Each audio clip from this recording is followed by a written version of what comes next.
జై గురుదత్త. ఓం శ్రీ గురుభ్యో నమ. అందరికీ నమస్కారం. అనంత భక్తి ఛానల్కు స్వాగతం. ఆ దత్తాత్రేయుని కృపా కటాక్షములు మనందరి మీద ఉండాలని కోరుకుంటూ ఈరోజు మనం గురుచరిత్రలోని కర్మకాండమునందు సీమంతిని ఆఖ్యానము అనే 35వ అధ్యాయంలోని 2వ భాగాన్ని మనం ఈరోజు పారాయణ చేసుకుందాం. ఈ భాగంలో మనం సోమవార వ్రతమహత్యము, సీమంతిని చంద్రాంగదుల ఆఖ్యానము గురించి తెలుసుకుంటాము. శ్రీ గణేశాయ నమః. శ్రీ సరస్వత్యై నమః. శ్రీ గురుభ్యో నమః. శ్రీపాద శ్రీవల్లభ శ్రీ నృసింహ సరస్వతి శ్రీ గురు దత్తాత్రేయాయ నమః. ఇంతకుముందు భాగంలో శ్రీ గురుమూర్తి ఆ బ్రాహ్మణ దంపతులతోటి ఒక వ్రతం చెప్తాను, మీరు ఆ వ్రతాన్ని ఆచరించుకోండి అని చెప్పారు కదా. ఆ మాట చెప్పిన తర్వాత ఆ బ్రాహ్మణ దంపతులు స్వామివారికి నమస్కరించి, శ్రీ గురునాథ, మీ ఆజ్ఞ మాకు శిరోధార్యము, మీకు చెప్పినట్లుగానే మేము నడుచుకుంటాము అని విన్నవించుకున్నారు. అప్పుడు భక్తవత్సలైన శ్రీ గురునాథులు సమస్త విశ్వాన్ని తరింపజేయటం కోసం ఒక అద్భుతమైన వ్రతమును గురించి ఆ దంపతులకు ఇలా చెప్తున్నారు. సిద్ధముని ఇలా అన్నాడు, నామధారక, శ్రీ గురునాథుడు ఆ దంపతుల ఎడల ప్రీతి వహించి చెప్పుచుండగా వారు కూడా అంతే శ్రద్ధగా శ్రీ గురుమూర్తి ఉపదేశాన్ని విన్నారు. శ్రీ గురుమూర్తి ఆ దంపతులతో తాను చెప్పబో వ్రతము యొక్క కథను గూర్చి ఈ విధంగా వివరించారు. పూర్వము సౌనకాది ఋషీశ్వరులు ఒక ఉత్తమమైన వ్రతమును గూర్చి చెప్పమని సూతుణ్ణి ప్రశ్నించారు. అందుకు సూత మహర్షి ఇలా చెప్పారు, ఋషీశ్వరులారా, స్త్రీలు పురుషులు అందరూ ఆచరింపదగిన ఒక ఉత్తమమైన వ్రతమును గురించి చెప్తాను. సోమవారం నాడు ఇంద్రియ నిగ్రహం కలిగి ఆ రోజంతా ఉపవాసం ఉండి ఈ వ్రతాన్ని ఆచరించాలి. ఈ సోమవార వ్రతాన్ని గృహస్థులు, బ్రహ్మచారులు, సువాసిని స్త్రీలు, కన్యకలు అందరూ కూడా ఆచరింపవచ్చును. ఈ కథను శ్రద్ధగా శ్రవణము చేయని వారు పునీతులయ్యెదరు. దీని గురించి ఒక కథ ఉంది, అది మీకు చెప్తాను అని ఆ కథను చెప్తున్నారు. మీరందరూ కూడా భక్తితో వినవలసినది. పూర్వకాలమున ఆర్యావర్తము అనగా భరతభూమి యందు ఒక రాజు ఉండెను. అతని పేరు చిత్రవర్మ. అతడు మిక్కిలి ధర్మాత్ముడు. ఆ రాజు మిక్కిలి శ్రద్ధతో ధర్మ మార్గాన్ని అనుసరిస్తూ అధర్మ వర్తనులను శిక్షించేవాడు. సమస్త పుణ్యకర్మలను ఆచరించేవాడు. మహాపరాక్రమమును కలిగి చుట్టూగా ఉన్నటువంటి శత్రురాజులందరినీ జయించాడు. సుఖముగా తన రాజ్యాన్ని పరిపాలిస్తున్నటువంటి అతను అత్యంత శౌర్యవంతుడు. ఆ రాజునకు సంతానం లేనందున సంతానార్థి అయి తన ధర్మపత్నితో కలిసి మిక్కిలి భక్తి శ్రద్ధలతో శివుణ్ణి ఆరాధించసాగాడు. కొంతకాలం శివారాధన చేయగా ఈశ్వర అనుగ్రహం వల్ల ఆ రాజదంపతులకు ఒక చక్కని కుమార్తె కలిగెను. ఆమె అతిలోక సుందరి, ఉత్తమ లక్షణములు కలది. ఈశ్వర ప్రసాదం వలన అట్టి కుమార్తె లభించినందులకు ఆ రాజదంపతులు చాలా సంతోషించారు. అనంతరము బ్రాహ్మణులను, జ్యోతిష్కులను పిలిపించి తన కుమార్తె యొక్క జాతక ఫలాన్ని చెప్పవలసింది అని ఆ రాజు అయినటువంటి చిత్రవర్మ వారినందరినీ కోరాడు. అప్పుడు ఆమె జాతకాన్ని పరిశీలించి, రాజా, ఈమె సర్వ సులక్షణ సంపన్నమైన పార్వతి వలె సుమంగళిగా ఉండును. ఈమెకు సీమంతిని అని పేరు. సూర్యుని వంటి కాంతితో, చంద్రుని వంటి ప్రశాంత చిత్తముతో ఈమె తన భర్తతో కలిసి 10,000 సంవత్సరాల పాటు రాజ్యాన్ని పాలించి అఖండమైన ఖ్యాతిని గడించును అని చెప్పారు. ఈ విధంగా చెప్పిన జ్యోతిష్కులను సత్కరించి అనేక దానాలని అర్పించాడు ఆ రాజు. ఇంతలో ఆ సభలో గల ఒక బ్రాహ్మణుడు లేచి నిర్భయంగా ఇలా అన్నాడు: రాజా, నేను ఒక మాట చెప్పెదను, మీరు ధైర్యం వహించి వినవలసినది. ఈ బాలిక యొక్క జాతకాన్ని అత్యంత సూక్ష్మంగా విమర్శించి చూచాను. ఈమెకు 14 ఏళ్ల వయసులో వైధవ్యము సంప్రాప్తింపగలదు అని చెప్పాడు. ఆ మాటలను విన్నటువంటి రాజు మిక్కిలి దుఃఖాక్రాంతుడయ్యాడు. సమాధానపరుచుకొని, అంతయు ఈశ్వర అధీనమే కదా అని ఆ రాజు తన మనసును కుదుటపరుచుకున్నాడు. క్రమంగా ఆ బాలికకు 7 ఏండ్ల వయసు వచ్చింది. తల్లిదండ్రులు ఆమెకు వివాహం చేయాలి అని ఆలోచిస్తూ ఆ బ్రాహ్మణుడు చెప్పిన జాతకాన్ని గురించి కూడా లోపల విచారిస్తూ ఏమీ తోచక దుఃఖిస్తూ ఉన్నారు. వారి మనసులు వికలము చెందుచున్నాయి. ఆ రాజకుమార్తె ఒక రోజున రాజప్రాంగణంలో ఆడుకుంటూ తనతో పాటు ఆడుకుంటున్నటువంటి తన చెలికత్తెల ద్వారా తన తల్లిదండ్రుల దుఃఖానికి గల కారణాన్ని తెలుసుకొని ఆమెకు 14 ఏళ్ల వయసులో వైధవ్యం ప్రాప్తించును అనే మాట తెలిసి ఆమె కూడా చాలా దుఃఖించింది. ఇలా ఉండగా ఒక రోజున యాజ్ఞవల్క్యుని ధర్మపత్ని అయినటువంటి మైత్రేయి వారి ఇంటికి వచ్చింది.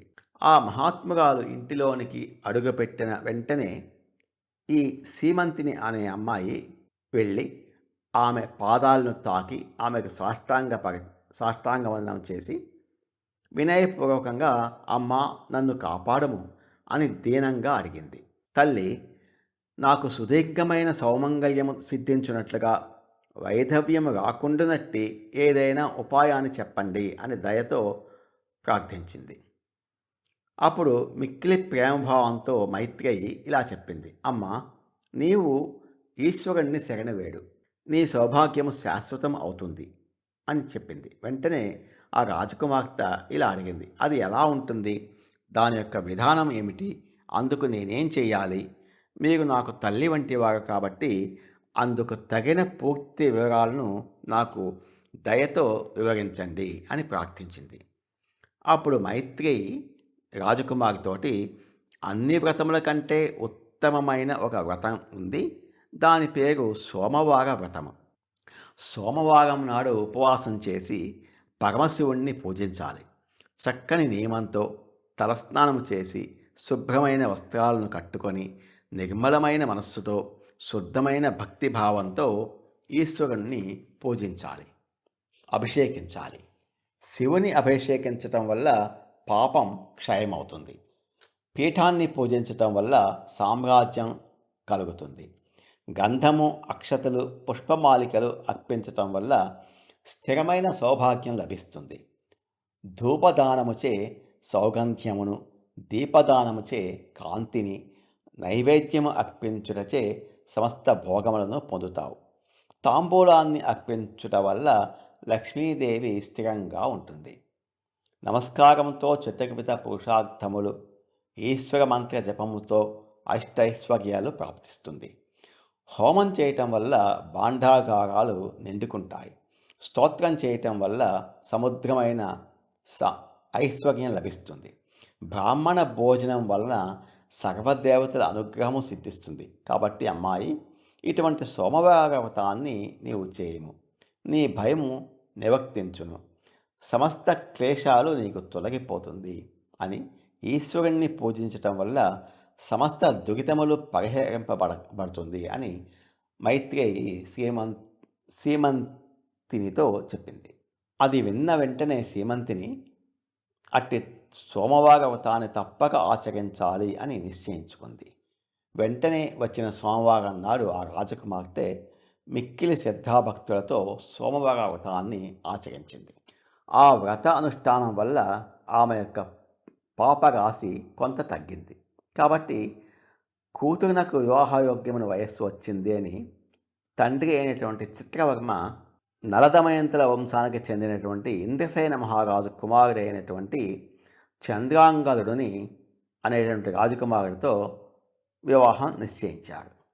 ఒక శుభముహూర్తంలో తన కూతురైన సీమంతిని రాజకుమారుడికి చంద్రాంగదుడికి ఇచ్చి సమధికోత్సాహంతో చిత్రవర్మ మహారాజు అంగరంగ వైభవంగా వివాహం చేశాడు. వివాహం అయిన తర్వాత ఇద్దరు కూడా దంపతులు సీమంతిని చంద్రాంగదుడు చాలా ఆనందంగా ఉల్లాసంగా కాలం గడిపారు.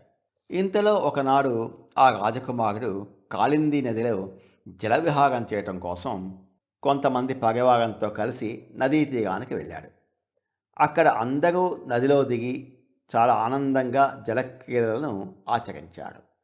జలక్రీడలు చేస్తూ చేస్తూ ఆ రాజకుమారుడు ఒకసారి నదీ ప్రవాహంలో ఈదుకుంటూ కొంత దూరం వెళ్ళి ఆకస్మికంగా ఆ నదీ జలంలో మునిగిపోయారు.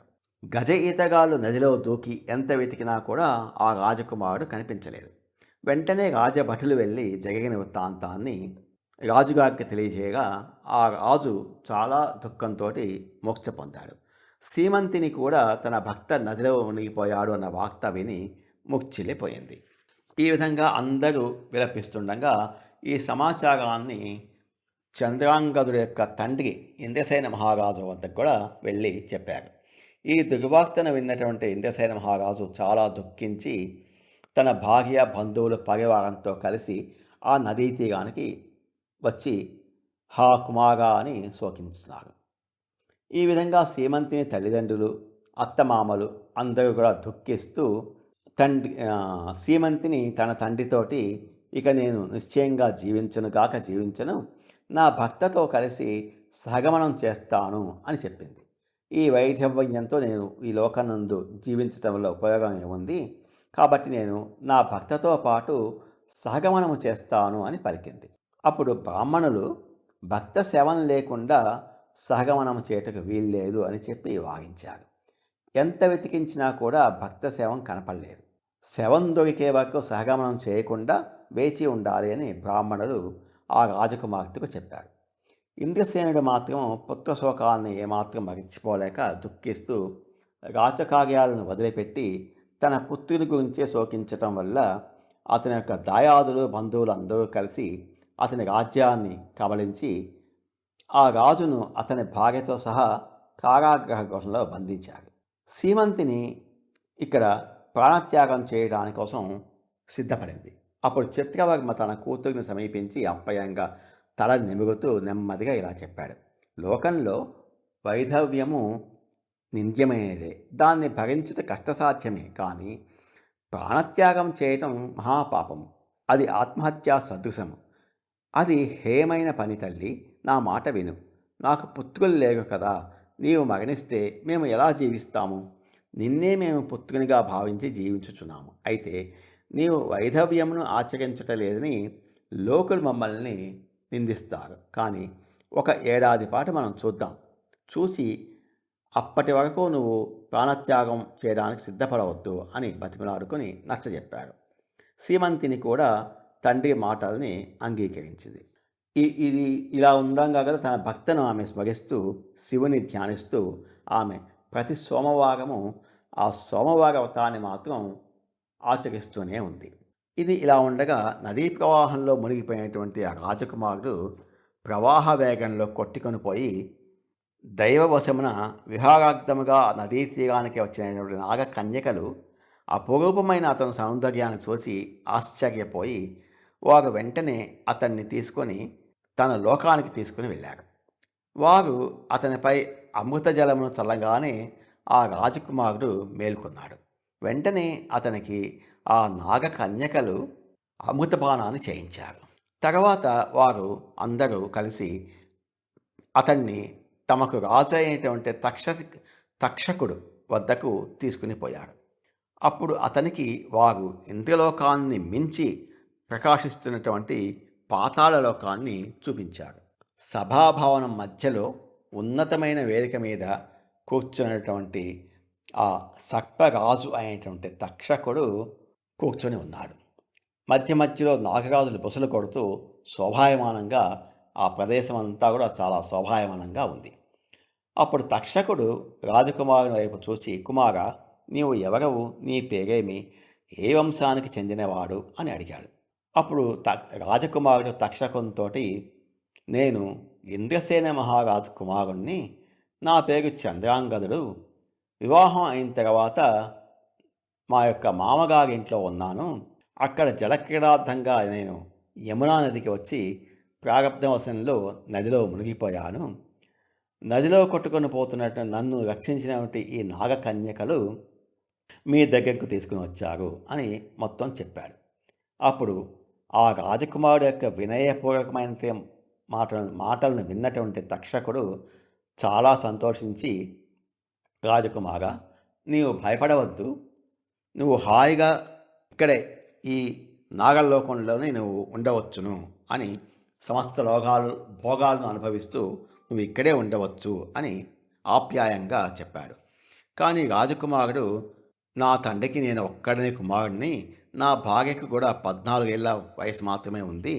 నేను ఈ మధ్యనే నూతనంగా వివాహం ఆడాను, కాబట్టి నేను ఇక్కడ ఉండలేను అని చెప్పగానే తక్షకుడు చాలా సంతృప్తి చెంది అతనికి వస్త్రాభరణాలను కానుకగా ఇచ్చి, అతని భార్యకు కూడా అమృతాన్ని తాగించమని చెప్పి ఒక అమృతాన్ని కూడా పంపించి ఒక గుర్రం మీద అతన్ని పైకి పంపించాడు. అప్పుడు ఆ రోజు సోమవారం కాబట్టి సీమంతిని తన చెలికత్తెలు తీసుకొని స్నానానికి వచ్చి నదీ తీరానికి వచ్చిందన్నమాట. తక్షకుడు ఇచ్చినటువంటి దివ్య అశ్వం మీద చంద్రాంగదుడు నది ఒడ్డుకొచ్చాడు. అమృతం తాగడం వల్ల దివ్య వక్షస్సుతో వెలిగిపోతూ దివ్య అశ్వంపై నీటి నుండి పైకి వచ్చినటువంటి చంద్రాంగదుడిని చూచి సీమంతిని ఆశ్చర్యపోయింది.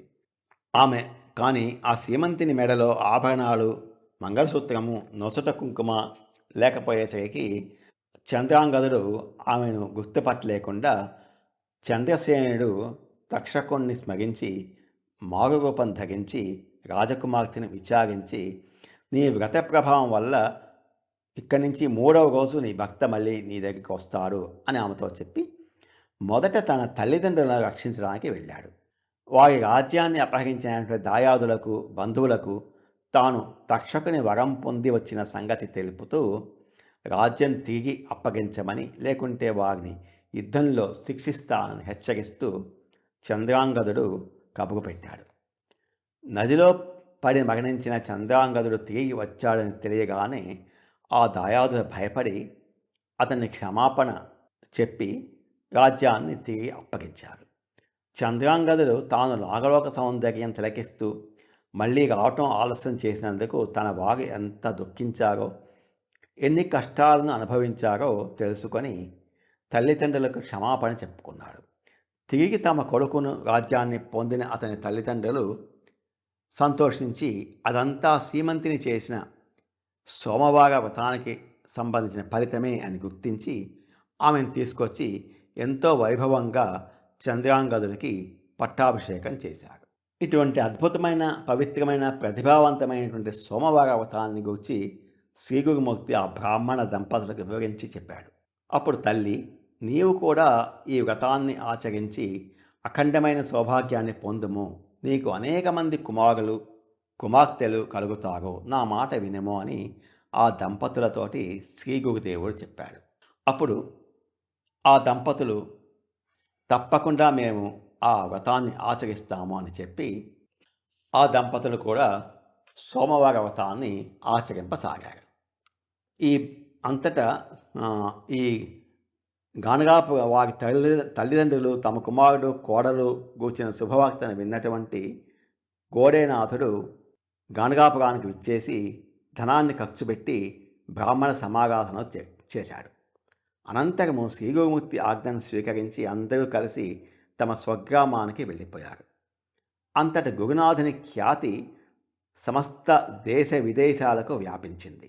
తర్వాత ఆ దంపతులకు 100 సంవత్సరముల ఆయువు కలిగి నిరంతరము శ్రీగురుని నామస్మరణ చేయనటువంటి 5 మంది పుత్రులు జన్మించారు. ప్రతి సంవత్సరము శ్రీ స్వామివారి దర్శనార్థమై ఆ దంపతులు భక్తి శ్రద్ధలతో గాన్గాపురానికి వస్తుండేవారు. ఇటువంటి అమూల్యమైనటువంటి పవిత్రమైన శ్రీ గురు చరిత్రను సిద్ధముని నామధారకునికి ఎంతో ప్రీతితో చెప్పాడు. గంగాధరుని కుమారుడు అయినటువంటి సరస్వతి ఇలా అంటున్నారు: గురుభక్తులారా, మీరందరూ ఏకాగ్ర చిత్తంతో వినండి. నేను ఎలుగెత్తి మీకు హితాన్ని చాటి చెప్తున్నాను. శ్రీ గురుమూర్తి అయినటువంటి శ్రీ నృసింహ సరస్వతి స్వామివారు సర్వలోక శుభంకరుడు, సర్వజన వరదదాయకుడు అని మీకు తెలియాలి. అట్టి శ్రీగురునాథుణ్ణి సేవించండి. వెంటనే మీ మనోగతాలన్నీ కూడా సిద్ధిస్తాయి.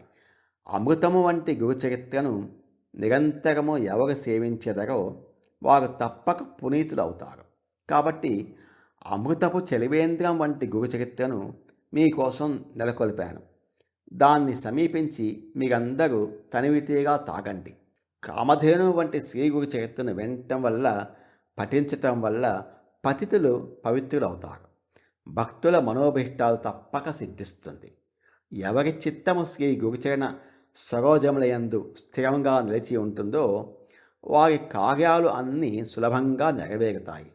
శ్రీ గురువు అనుగ్రహంతో అనాయాసంగా వారు అక్షయ పదవిని పొందుతారు అని గంగాధర సరస్వతి ఈ గురుచరిత్రను మరాఠీ భాషలో గ్రంథ రూపంలో శ్రోతలకు తెలియజేస్తున్నారు.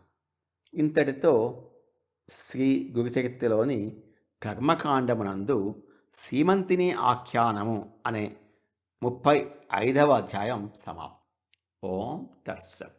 ఓం నమో భగవతే వాసుదేవాయ. ఏతత్ ఫలం శ్రీ గురుచరణ విందార్పితమస్తు. స్వస్తి.